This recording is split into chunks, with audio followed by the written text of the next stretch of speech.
Ini adalah kontribusi nyata Indonesia untuk berjuang bersama dunia melawan krisis iklim, melawan krisis perubahan iklim, di mana hasil dari perdagangan ini akan direinvestasikan kembali pada upaya menjaga lingkungan, khususnya melalui pengurangan emisi karbon.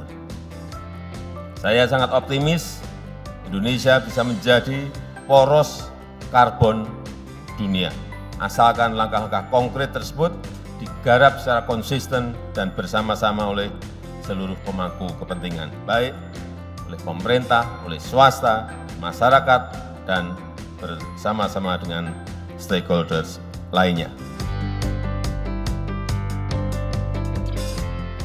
Di tengah era transisi energi, bursa karbon menjadi topik yang hangat dibicarakan.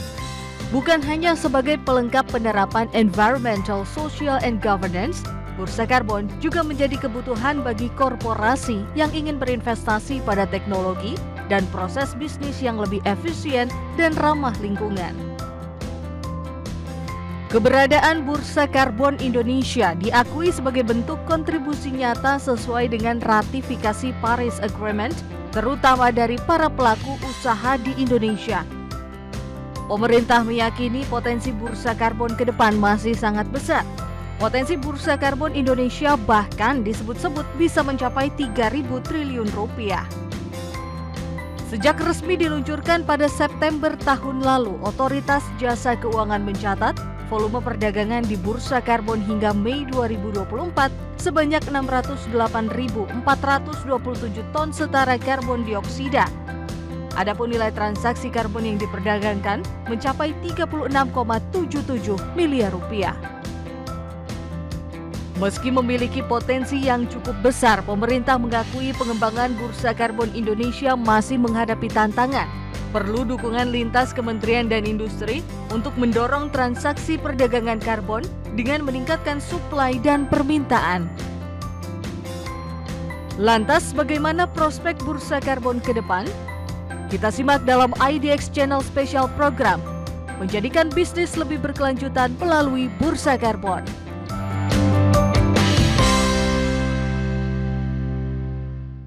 Baik, berita utama yang paling berat untuk topik kita pada kesempatan kali ini menjadikan bisnis lebih berkelanjutan melalui bursa karbon. Potensinya besar dan bicara mengenai potensi nilai transaksi di bursa karbon di Indonesia juga sangat besar begitu ya. Namun ada beberapa tantangan ataupun mungkin challenges lah ya yang kemudian dihadapi lah oleh stakeholders. Bicara mengenai stakeholders tentu saja tidak bisa dikesampingkan ada pemangku kebijakan di dalamnya. Bapak-bapak, tentu saja saya akan menanyakan hal ini kepada OJK terlebih dahulu karena bicara mengenai berbagai macam inisiatif untuk menekan emisi karbon, kita juga tidak bisa mengesampingkan satu effort yang menjadi payung besar lah dalam upaya-upaya untuk mengurangi emisi karbon, yaitu adalah ESG. Nah, bicara mengenai ESG dari point of view Otoritas Jasa Keuangan, Pak Lufaldi, melihat kepatuhan dari perusahaan-perusahaan yang tercatat di pasar modal Indonesia sejauh ini tuh seperti apa? Oke, terima kasih. Selamat siang Bapak Ibu dan teman-teman ya, Pak Jeffrey, Pak Fad. Terima kasih sudah diundang. Nah, yang lumayan menarik memang nanti sebelum kita mengerucut ke bursa karbon ya, ini lebih general ke ESG ya. Nah, kalau ESG secara lembaga ya, OJK itu sudah terus terang banyak sekali kita membuat peraturan terkait ya. Namun hal dalam ESG ini kita tidak semerta-merta semua harus diwajibkan ya. Jadi tidak semerta-merta semua pihak yang di bawah naungan OJK itu harus melakukan ESG secara mandatori gitu ya. Itu hal yang sedikit berbeda pendekatannya dengan bursa karbon gitu ya. Nah, ketika terkait dengan yang sifatnya voluntary dan sifatnya ESG itu menurut catatan kami sih sudah lumayan banyak ya peraturan-peraturan ya yang memang terkait ya. Contohnya mengenai roadmap keuangan berkelanjutan ya. Itu tahap 1 2015 sampai 2019, kemudian tahap 2 2020 sampai 2025 gitu ya. Kemudian yang terkait dengan peraturan itu catatan kami juga contohnya di POJK 51 ya.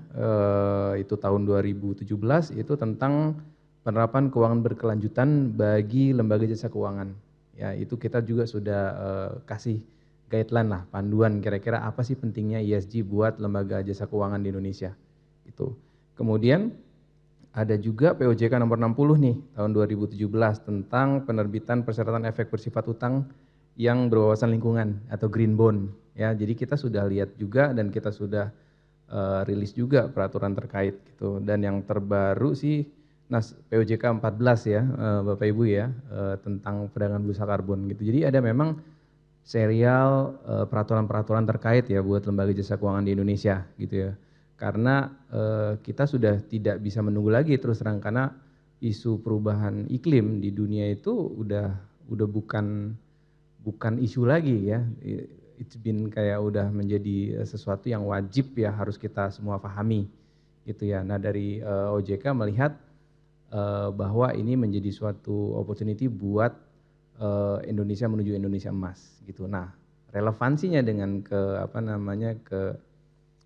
pelaku ya kira-kira ya, kita lihat seberapa jauh sih. Nah kalau kami lihat sih Bapak Ibu ya, ini contoh konkret aja dari semua peraturan-peraturan yang kita lihat ya, itu sudah banyak sebenarnya emiten-emiten kita ya, termasuk ya perbankan, non perbankan ya di pasar modal, itu yang sudah sangat mengerti tentang ESG gitu ya. Yang paling menariknya lagi, kalau ngomong ESG kan memang ada environment social governance, ada E, ada S, ada G-nya gitu ya. Tapi yang menariknya setiap sektor itu memang punya isu masing-masing. Ya, contohnya ada beberapa mungkin di forestry yang sifatnya dengan perkebunan, dia lebih relevansi dengan isu I-nya lebih besar ya. Jadi isu-isu lingkungannya lebih banyak. Ada juga yang G-nya atau sosial. Tapi kalau melihat kepatuhan, saya rasa belum ada ya di Indonesia kita mendengar isu adanya perusahaan yang tidak patuh lah ya, kira-kira gitu. Karena memang di skema ESG yang sedang kita bangun ini tuh butuh fase gitu. Tidak semata-mata semua industri sangat memahami dan 100% langsung implementasi. Kira-kira itu sih yang bisa kami sampaikan. Baik, urgensinya memang ada, peraturannya juga sudah siap untuk kemudian mengatur itu, dan secara demand di market juga terkadang untuk lenders ataupun mungkin dari sisi konsumen sendiri dari berbagai macam perusahaan yang ada di Indonesia mensyaratkan capaian indikator ESG gitu ya. Jadi ini menjadi satu effort yang cukup penting gitu ya. Kadang ada istilah kalau capaiannya nggak oke malah kemudian ditinggal oleh konsumennya begitu ya, ataupun oleh market gitu. Benar. Karena trennya ke situ. Masih dari point of view regulator, saya ke Pak Jeffrey, ESG tentu saja terus mengalami perkembangan. Bagaimana sebetulnya dari sisi regulasinya, perkembangannya seperti apa, mengingat payung hukumnya juga cukup beragam begitu ya. Tadi juga dari OJK juga sudah disampaikan. Nah dari point of view Bursa Efek Indonesia sendiri seperti apa? Baik, mungkin saya melengkapi apa yang sudah disampaikan oleh Pak Aldi. Perangkat peraturan dari regulator yang terkait dengan sektor ESG ini sudah sangat suportif terhadap penerapan ESG yang lebih baik, baik dari sisi demand maupun dari sisi supply. Nah, kalau tadi disampaikan tentang POJK 51 tahun 2017, di mana PUJK perusahaan tercatat dan emiten wajib menyampaikan laporan keberlanjutan dan rencana aksi keuangan berkelanjutan.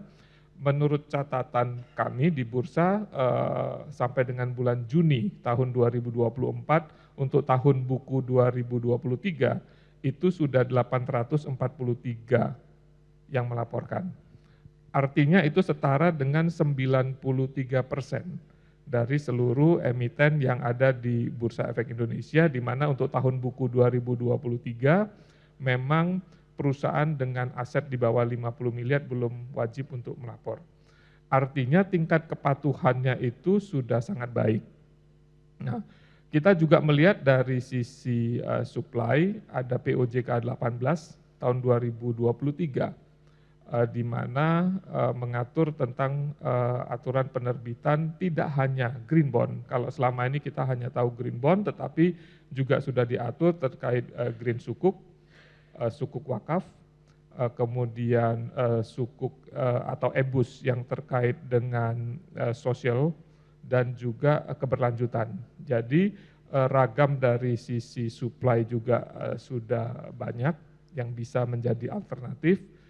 Di sisi demand kita tahu juga minat terhadap produk-produk atau instrumen investasi yang terkait dengan ESG juga semakin tinggi. Kalau kita bandingkan 5-6 tahun terakhir, di mana tahun 2018 itu hanya ada satu emisi dengan nilai sekitar 240-an miliar, sekarang sudah ada sekitar 14 emisi dengan nilai lebih dari 25 triliun. Ya, belum lagi kalau kita bicara aturan yang dikeluarkan oleh Bank Indonesia, misalnya yang mengatur tentang keberpihakan terhadap pemberian kredit kepada pihak-pihak yang terkait dengan sosial misalnya. Jadi saya rasa kalau dari sisi perangkat aturan itu sudah sangat mendukung, kemudian dari tingkat kepatuhan pelaporan itu juga sudah sangat baik.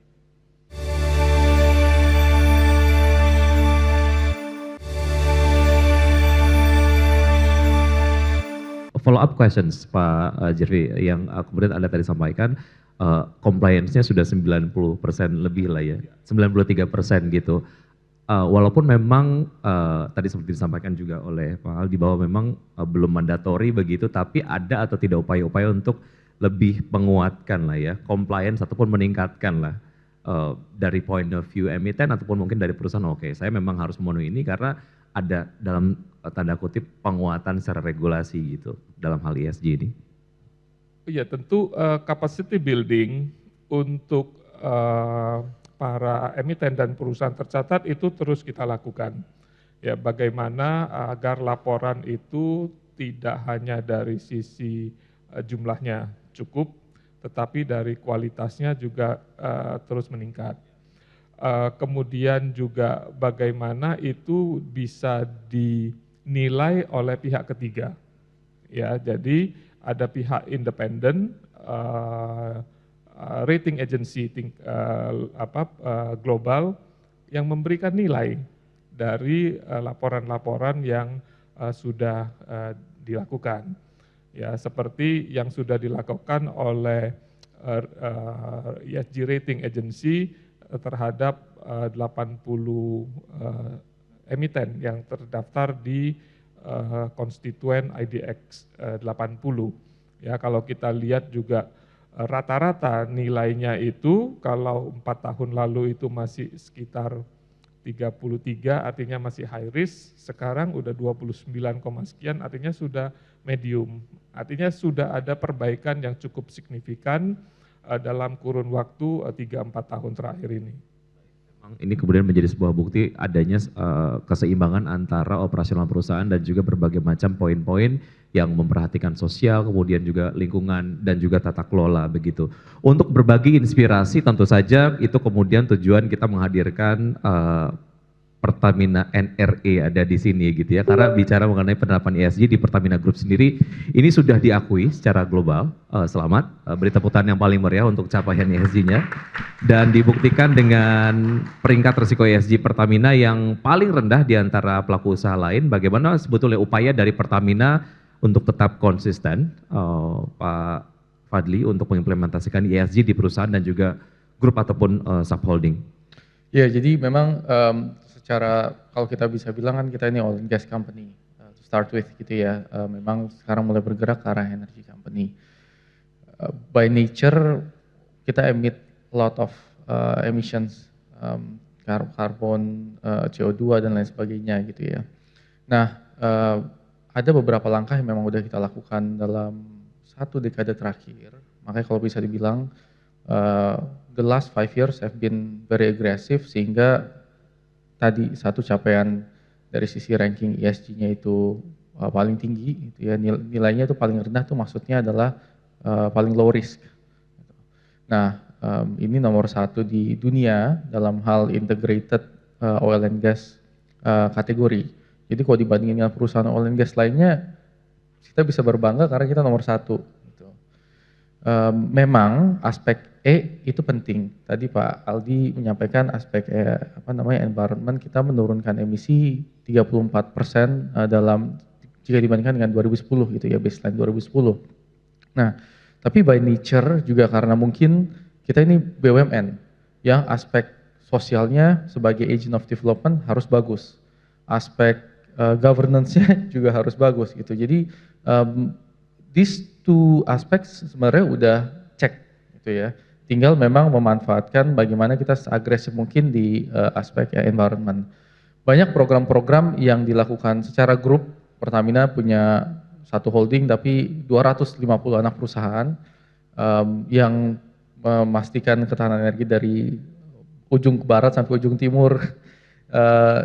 Ini memang berat gitu ya, untuk memastikan semua anak perusahaan itu bergerak ke arah yang sama gitu. Jadi manajemen yang sekarang memang benar-benar memastikan bahwa semua program-program ESG itu yang kaitannya dengan dekarbonisasi, bagaimana kita menurunkan emisi, meningkatkan energi hijau dan lain sebagainya, termasuk ya aspek sosial dan governance yang diperbaikin sampai ke level penunjang bahkan ke pegawai itu harus diperhatikan sehingga ininya naik. Jadi memang program-program itu yang sekarang didorong. Artinya penerapan dilakukan secara menyeluruh dan juga serius gitu ya untuk kemudian mencapai capaian-capaian tadi. Baik, saya akan ke Pak Jeffrey lagi. Berkaitan dengan isu keuangan keberlanjutan, ini juga menjadi sebuah perhatian dari lender gitu ya. Dari sudut pandang Bursa Efek Indonesia, bagaimana sih Pak Jeffrey mengarahkan perusahaan-perusahaan untuk mengadopsi kebijakan tersebut? Saya kira saat ini yang mendrive itu tidak hanya lender, ya, tetapi dalam dunia investasi ini sudah didrive oleh customer dan investor, ya. Jadi memang lender selalu memperhatikan ESG dalam pemberian fasilitas kredit, tetapi customer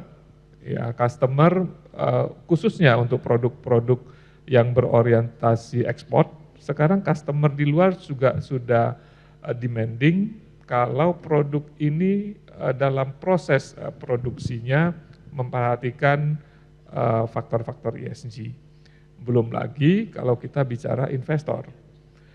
Di level global saat ini ada triliunan dolar yang hanya mau diinvestasikan kepada instrumen investasi yang memperhatikan faktor ESG.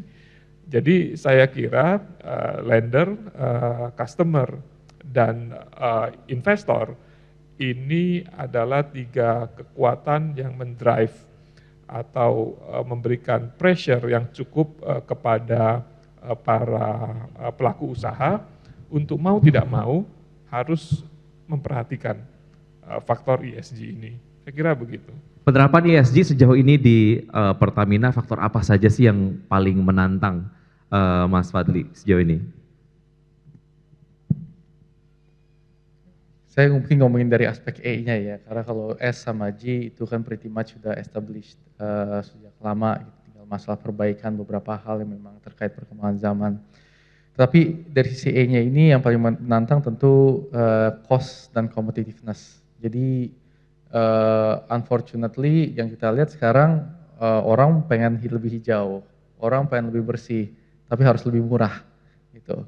Nah kadang-kadang kan ini nggak logis gitu ya, tapi memang kenyataannya demikian karena semua entitas adalah profit maximizing entities. Gitu. Jadi mereka kalau nggak mandatory, kalau nggak ada stick gitu, carrotnya adalah harus lebih murah, ya kan? Kalau orang mau bergerak ke arah sana.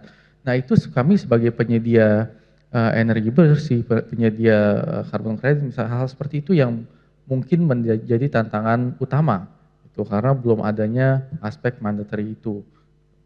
Jadi itu yang utama dan paling penting menurut saya untuk memastikan bahwa ya kita tetap harus mengimplementasikan hal-hal kaitannya dengan environment dan sustainability selama itu harus bisa lebih murah. Itulah tantangan utamanya.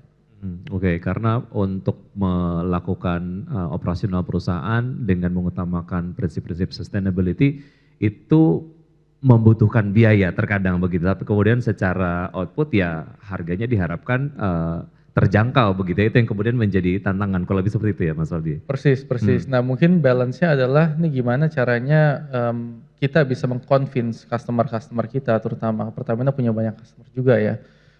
Kalau misalkan mereka bisa menurunkan emisi misalkan, itu bisa mereka mendapatkan financing yang lebih bersahabat lebih murah, lebih kompetitif. Nah itu yang bagaimana kita bisa bekerja sama dengan financiers ini untuk memastikan bahwa karena sticknya nggak ada, ya carrotnya ini yang harus dibanyakin.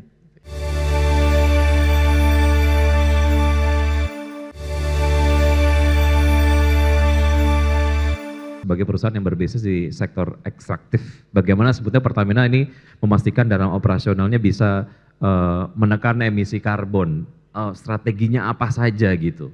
Ya, mungkin bisa dibilang keuntungan, tapi ini keburukan, tapi ini keuntungan gitu ya, bahwa kita kan udah lama nih bergerak di oil and gas. Alat-alat yang tua-tua itu biasanya inefficient gitu ya. Jadi di banyak lokasi itu karena udah rock bottom, ya the only way is up gitu ya. Karena banyak banget alat-alat yang atau praktis-praktis yang jadul yang bisa dibilang, cuma kita harus perbaikin, harus kita revamp, improve gitu ya. Jadi sebenarnya banyak aktivitas seperti misalkan nih kita ngebuang banyak gas, nah di flare gitu ya, dibakar gas-gas buangan itu. Nah itu mungkin tinggal menurunkannya, nurunin emisi gitu. Atau mengganti peralatan tersebut yang biasanya dia makan banyak gas, itu akhirnya gasnya makan sedikit dengan output yang sama, lebih efisien karena lebih baru gitu, teknologinya dan lebih mudah gitu ya. Jadi hal-hal seperti itu yang kita terapkan, dekarbonisasi istilahnya. Itu program-program dekarbonisasi kita. Tapi yang kedua juga ada program penerapan energi hijau kita. Seperti yang teman-teman tadi lihat, geothermal misalkan, itu yang kita galakan terus-terusan supaya bisa diimplementasi terus sehingga keluarlah carbon credit tersebut gitu. Atau pembangkit listrik tenaga surya yang kita juga implementasikan. Nah, dua ini harus berjalan secara beriringan supaya kedepannya implementasi dari ESG ini tetap bisa ditingkatkan. Oke, yang dirasakan dampaknya tentu saja kalau dilihat dari lender, investor, dan juga konsumen lah ya, dari berbagai macam practices yang diterapkan oleh Pertamina sejauh ini, dampaknya yang terasa gitu apa saja, Mas Fadli? Ya kalau kita lihat memang nomor satu dari sisi kita ya, mungkin saya bisa bilang ya, bahwa dibanding 3 tahun dibandingkan dengan sekarang, penggunaan energi bersih itu lebih banyak. Itu for sure, pelan tapi pasti, walaupun tadi saya bilang kan, ini ada aspek competitiveness yang harus kita jaga, aspek biaya yang memang harus kita pastikan menurun. Ya profit kita akhirnya nggak bisa gede-gede banget. Itu yang dampak sampingannya. Tapi kita bisa melihat ada perubahan yang signifikan dari penggunaan energi bersih tersebut gitu ya. Terus yang kedua, kita juga melihat banyak penggunaan financing yang lebih bersahabat tuh, termasuk di proyek-proyek kita juga. Akhirnya banyak datang financiers nggak cuma dari Indonesia tapi dari beberapa negara lain, Jepang, Korea dan sebagainya, yang memberikan financing yang lebih kompetitif. Mungkin dua itu sih yang paling utama. Baik, yang paling terasa begitu ya dari sudut pandang Pertamina. Baik, saya ingin mengucapkan selamat datang kepada Bapak Muhammad Oki Zuhaimi, Occupational Safety, Health and Environment Division Head Garuda Indonesia. Terima kasih sudah disempatkan Pak Oki. Oke, Pak Oki, sebagai salah satu stakeholders di Bursa Karbon yang ada di Indonesia, tentu saja ada 2 pertanyaan yang saya ingin tanyakan kepada Anda sebagai representatif dari Garuda Indonesia. Yang pertama tentu saja mungkin Anda bisa sampaikan roadmap Garuda Indonesia sendiri dalam upaya mendukung target menuju net zero emission tahun 2060, itu yang pertama. Kemudian yang saya juga ingin tanyakan adalah sejauh mana sebetulnya keberadaan dari Bursa Karbon sendiri juga ini mendukung target-target net zero emission yang dicanangkan oleh GIA sendiri, Mas Oki. Ataupun Pak Oki, silakan. Jadi kami bisa sampaikan yang terkait dengan roadmap tadi ya. Kalau dari sisi industri airline ini sendiri, memang kita memiliki dua referensi jadi yang akan kita jadikan acuan. Yang pertama dari sisi kita sama-sama tahu mungkin di sini Paris Agreement ya. Dari Paris Agreement itu sendiri ada turunannya di sisi nasional, ada Enhanced NDC, di mana Enhanced NDC itu yang akan menjadi acuan karena kita transportasi udara yang kami ketahui dari sosialisasi yang kami juga ikuti, kita termasuk dalam subsektor under energi gitu ya. Itu yang akan menjadi referensi, namun itu sifatnya adalah untuk penerbangan domestiknya. Sedangkan untuk international aviation, untuk airline sendiri, dan ini mungkin juga sifatnya sama seperti di dunia maritim nantinya, itu kita memiliki UN agencies di level UN, ada namanya ICAO, International Civil Aviation Organization, yang aturan-aturan terkait dengan net zero emission, atau kita mungkin kenalnya di dunia aviasi istilahnya fly net zero, yang ditargetkan bisa dicapai di tahun 2050, itu menjadi referensi kita untuk menentukan acuan untuk international aviation ya, atau penerbangan internasionalnya. Jadi mungkin di situ kita sampaikan terlebih dahulu bahwa ada 2 referensi tadi, dan dari sisi Garuda sendiri saat ini kami masih menyiapkan program tersebut secara internal, karena di sisi international aviation sendiri itu sudah diputuskan atau sudah disampaikan di forum COP28 terakhir. Di situ disampaikan oleh Direktur Jenderal ICAO sendiri bahwa target emisi yang akan direduksi memang di situ disebutkan dari sisi penggunaan alternative aviation fuel-nya, belum masuk dalam angka untuk target carbon offset-nya itu sendiri, seperti itu. Jadi sudah disampaikan 5% di tahun 2030, yang itu juga kita adopsi nantinya menjadi capaian yang harus dilakukan oleh Garuda. Kita akan comply ke arah sana. Namun untuk domestik itu sendiri kita masih menunggu juga, kita karena beberapa bulan lalu juga sempat berkoordinasi dengan Kementerian Perhubungan, dan juga di forum itu ada dari Kementerian KLHK. Di situ terkait dengan implementasi atau turunan dari aturan enhanced NDC di subsektor transportasi udara memang belum diputuskan, dan kami masih mengikuti update-nya seperti apa. Seperti itu nanti yang akan menjadi referensi kita untuk melakukan. Namun dari Garuda Indonesia itu sendiri juga kami sendiri juga melakukan aksi-aksi, walaupun secara target tadi masih mengikuti update-nya, tapi kita juga melakukan aksi-aksi dengan taksonomi yang kami juga sesuaikan. 2 referensi tadi yang untuk enhance NDC, dari sisi forestry kita juga melakukan beberapa aksi-aksi, dan bahkan kita sudah bersama dengan beberapa partners yang bisa melakukan upaya penghitungan gas rumah kaca yang berhasil direduksi dari aksi sektor Volu, kemudian dari sisi IPPU, ada juga yang dari sisi product use-nya. Di situ kami juga ada beberapa yang kita upayakan. Kemudian dari sisi waste management sama, kita juga sudah mulai melakukan. Memang saat ini tahapannya masih di sisi office, yang mungkin nantinya kita akan coba perluas lagi cakupannya sampai ke sisi udara atau di sisi bandaranya, yang di sini kita sudah sempat komunikasi dengan pihak airport authority juga. Di situ nanti mungkin akan kita kembangkan ke arah sana. Kemudian dari sisi energi, kalau dari sisi energi Garuda terlibat langsung di tahun 2023 kemarin, itu penerbangan perdana komersil di Indonesia, penerbangan menggunakan SAF yang diproduksi dari Pertamina di tahun lalu. Dan juga kalau dalam waktu dekat ada beberapa regulasi yang nantinya akan berdampak ke penerbangan Garuda Indonesia.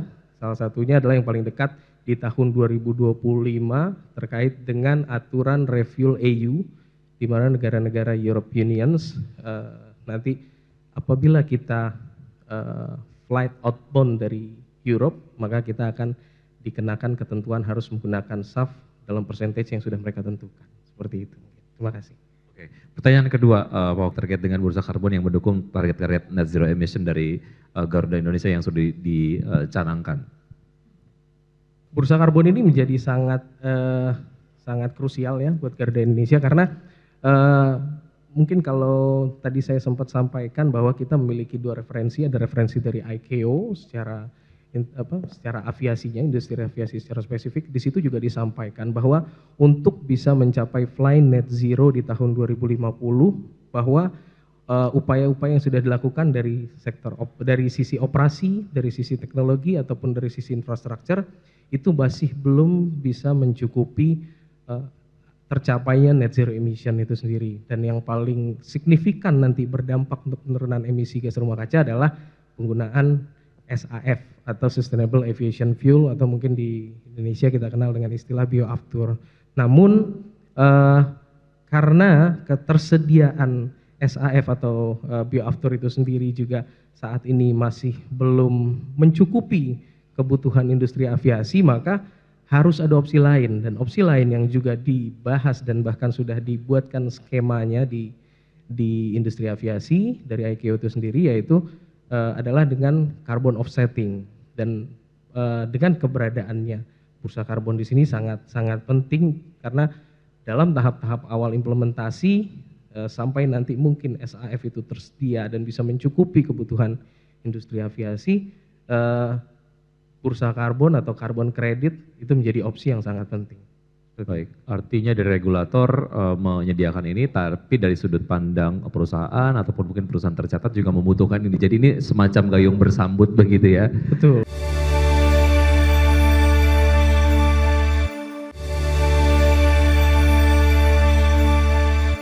Terkait dengan masih bursa karbon ataupun mungkin aktiviti perdagangan karbon dan ataupun carbon trading lah, Pak Fadli, sejauh mana dari Pertamina NRE sendiri memanfaatkan aset hijau yang dimiliki?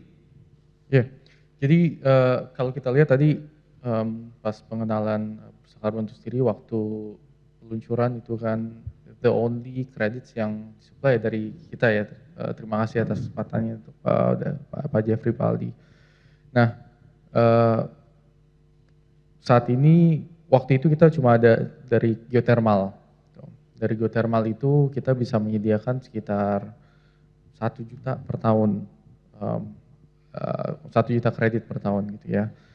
Tadi Bu Justini menyampaikan bahwa sebenarnya sampai sekarang aja yang kejual baru sekitar 600.000 gitu ya, 608.000 per tahun.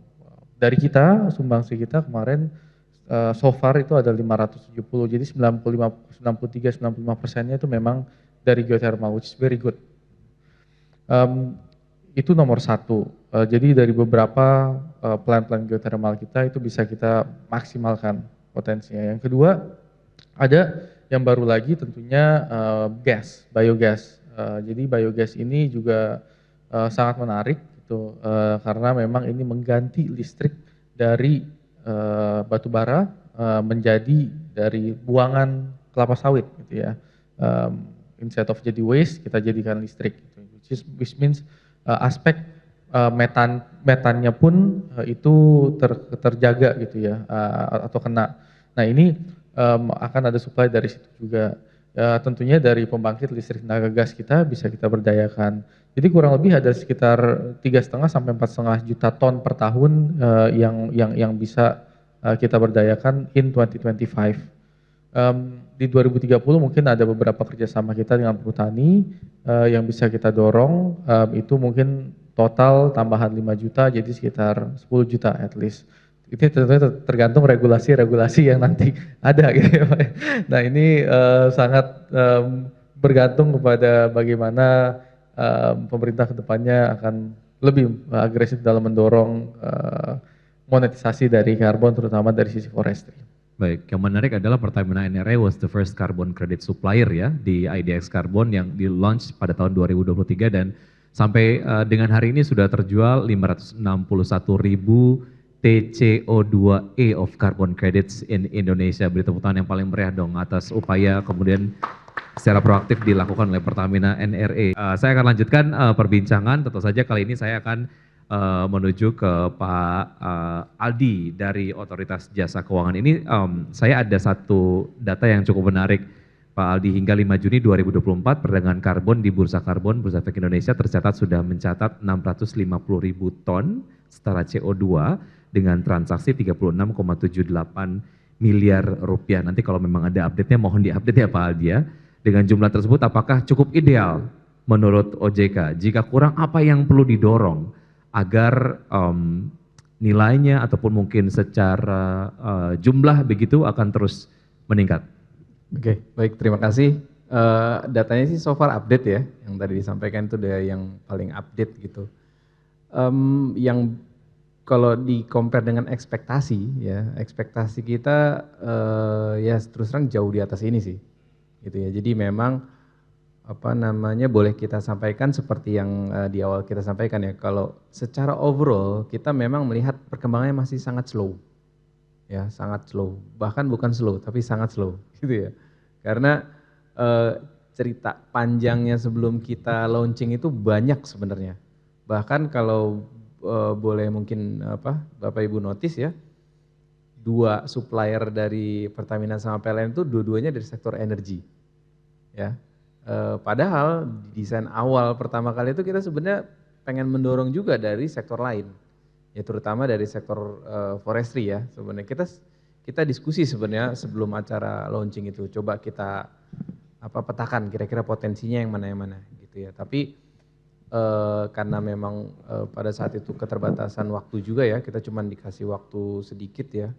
Akhirnya kita coba percepat yang di sini ya, Pak Fadli ya. Saya ingat banget diskusi sama Mbak Ires itu hitungan bulan ya, kalau nggak salah ya, hitungan bulan dengan Kementerian Lingkungan Hidup, prosesnya dipercepat ya, kemudian surat menyurat secara administrasi, legal binding isunya di tackle, jadi akhirnya kita bisa launching. Ya. Tapi overall bisa saya sampaikan ya jauh lah gitu ya dari potensi 3.000 T ya, ini 30 berapa miliar gitu ya Pak Jeffrey ya.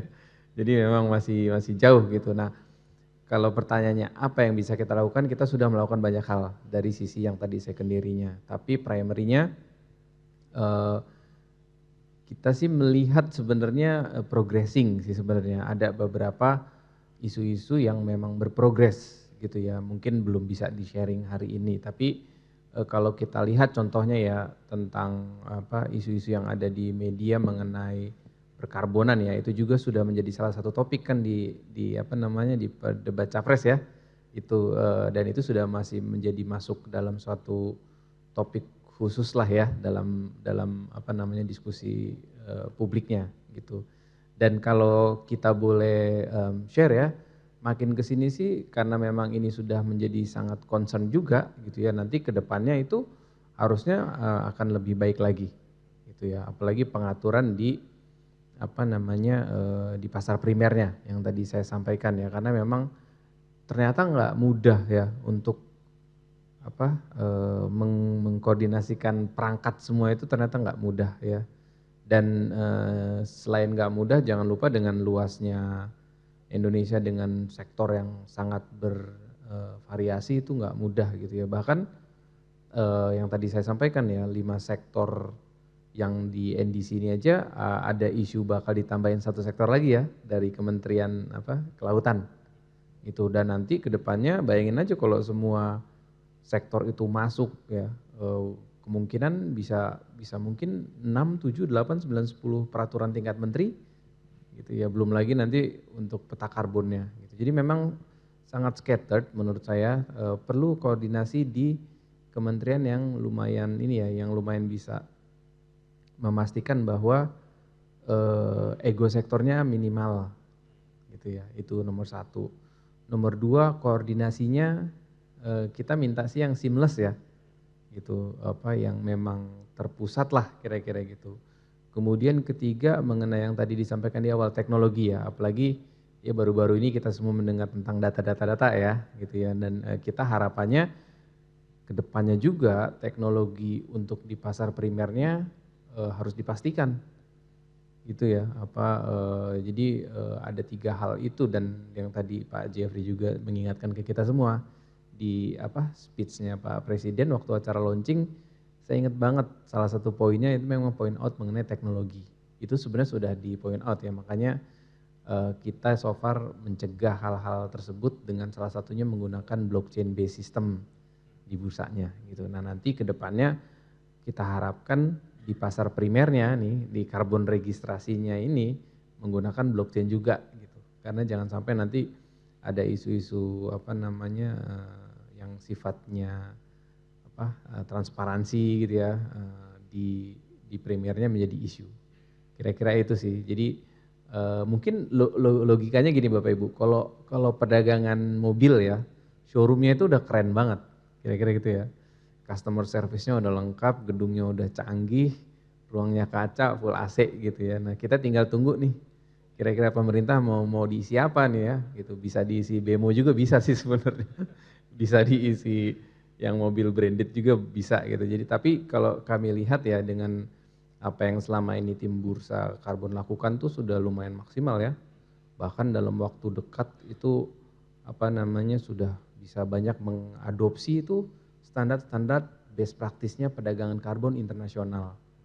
Yang kita itu udah sama gitu, equal gitu ya. Walaupun di samping itu sampai sekarang saya yakin itu masih terus dalam taraf pengembangan, jadi terus bergerak gitu. Ya semoga nanti pengembangan di pasar primernya mengikuti sih.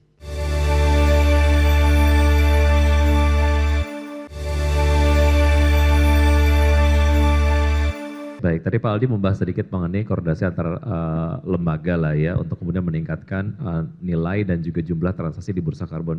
Mungkin terkait dengan hal ini Pak Jeffrey ingin ada yang kemudian disampaikan terkait koordinasi antar lembaga dan juga mungkin pertanyaan yang spesifik disampaikan kepada Pak Jeffrey adalah bagaimana upaya tadi secara general ya sudah disampaikan bahwa dari regulator sendiri berikan rekomendasi kepada perusahaan apakah itu yang tercatat ataupun tidak tercatat untuk bertransaksi di bursa karbon. Sekarang kita kemudian spesifik ke perusahaan-perusahaan yang tercatat, Pak Jeffrey. Apa upaya yang dilakukan oleh Bursa Efek Indonesia gitu ya agar kemudian banyak perusahaan tercatat gitu yang melakukan transaksi di bursa karbon?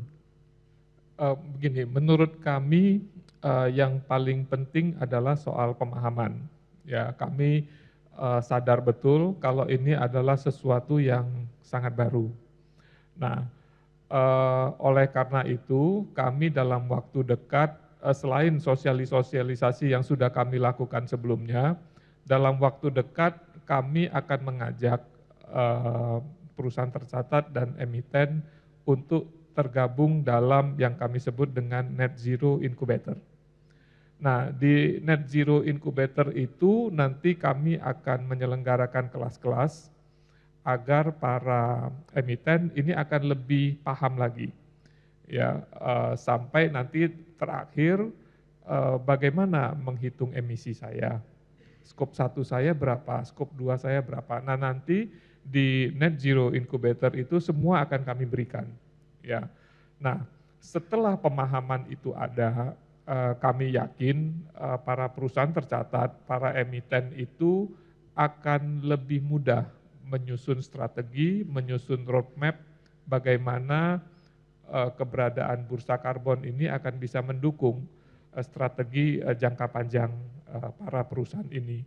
Nah, dengan demikian kami yakin nantinya para stakeholders kami khususnya yang terdekat ini adalah para perusahaan tercatat akan menjadi pelaku utama di perdagangan bursa karbon ini.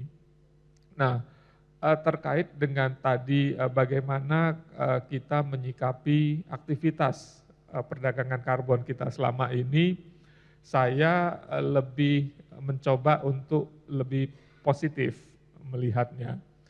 Kalau kita bandingkan dengan bursa karbon negara tetangga, Malaysia misalnya, yang sudah diluncurkan 9 bulan lebih awal dari kita, dan Jepang yang diluncurkan kira-kira 1 bulan setelah kita, sampai dengan saat ini volume transaksi yang terjadi di bursa karbon Indonesia itu hampir 3 kali lipat besarnya dari yang terjadi di bursa karbon Malaysia. Nah, tentunya dalam konteks itu kita menjadi tidak berkecil hati. Tetapi seperti yang disampaikan oleh Pak Aldi tadi, kalau itu kita bandingkan dengan potensi real kita, itu memang masih sangat kecil. Nah, itu membuat kita menjadi jauh lebih semangat, ke depannya potensi kita sangat besar. Jadi kita mensyukuri apa yang sudah kita capai, tetapi kita juga menjadi sangat bersemangat untuk bekerja lebih keras karena kita yakin potensi kita jauh lebih besar dari itu. Dan partisipasi dari stakeholders di pasar modal, khususnya para emiten dan perusahaan tercatat, kemudian juga anggota bursa, itu kami harapkan akan menjadi pelaku utama nantinya. Ini menjadi sebuah narasi global terkait dengan upaya-upaya untuk menurunkan emisi karbon, iya gitu ya, tapi kemudian tidak semua memahami sehingga akhirnya diperlukan langkah-langkah untuk mengassess, mengadvokasi, memberikan edukasi yang lebih detail begitu agar lebih siap lagi untuk tadi menjadi aktor utama ataupun pelaku utama di bursa karbon di Indonesia. Baik, saya ke Pak Fadli lagi dari Pertamina NRE. Ini bicara mengenai aset-aset dari PNRE yang akan dikembangkan ke depan seperti apa agar bisa mendapatkan sertifikasi karbon. Kalau tidak salah ada PLTP yang sudah mendapatkan sertifikasi karbon. Kalau tidak salah PLTP Lahendong, betul ya? Betul. Mas Fadli. Iya. Boleh dijelaskan terkait dengan aset-aset yang lain ditargetkan achievementnya sama apa saja? Ya, jadi tadi yang saya sebutkan yang pertama PLTP Lahendong itu yang supply ke bursa karbon tahun lalu, dan kedepannya juga ini akan masih terus di monetisasi ya potensi dari penurunan karbon tersebut.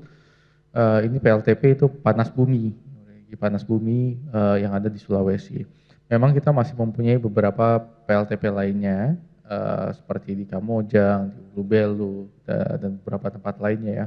Dan ini kita akan coba lihat tergantung dari permintaannya itu sendiri, kan karena memonetisasi atau melakukan verifikasi tersebut itu kan ada biayanya juga, gitu ya. Jangan sampai ini menjadi sunk cost buat kita gitu, tanpa adanya kejelasan demand. Tapi sekarang harapannya sih besar bahwa benar-benar ini semuanya bisa dimaksimalkan potensi tersebut.